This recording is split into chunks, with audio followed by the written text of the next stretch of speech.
I'm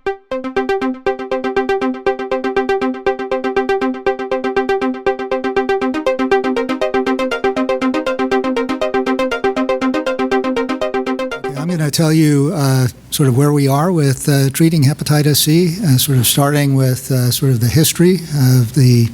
realization that there was sort of a serum hepatitis, and give you some of the historical perspective on this, because I think it's been developing for about 100 years. And I think where we are with hepatitis C today really represents a very significant, almost revolutionary medical advance. So I think, as many of you know, the virus that was responsible for post-transfusion non-A, non-B hepatitis was discovered in 1989. And it's really been a sort of marriage of basic science, biotech, and pharma, which has developed tools to be able to study this virus, identify targets that are sort of good for antiviral development, and systems that we can use to identify them. And then I think with the sort of advent of very effective antiretroviral therapy, and the fact that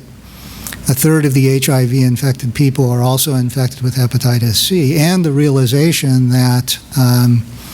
this was really an opportunistic infection, at least from the HIV standpoint,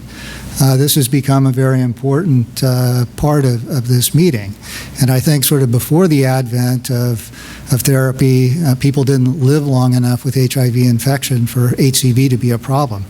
That's dramatically sort of changed now, and I think we're arriving at a point, and I'll sort of summarize the advances associated with this, where in both mono-infected and co-infected people, we can effectively eliminate the virus with efficacies approaching 95%, at least in ideal clinical trials. There are several regimens that are effective.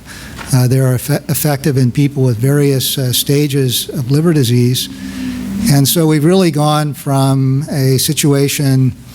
sort of in the 80s with interferon-based regimens to where we are today with a stampede of all-oral tolerable regimens that are compatible with the drugs that HIV-infected people take, that can really get rid of the virus. I'll sort of summarize at the end of my talk some of the challenges that still remain, because I think from a basic scientist standpoint and from a clinician and public health standpoint, we still face some significant challenges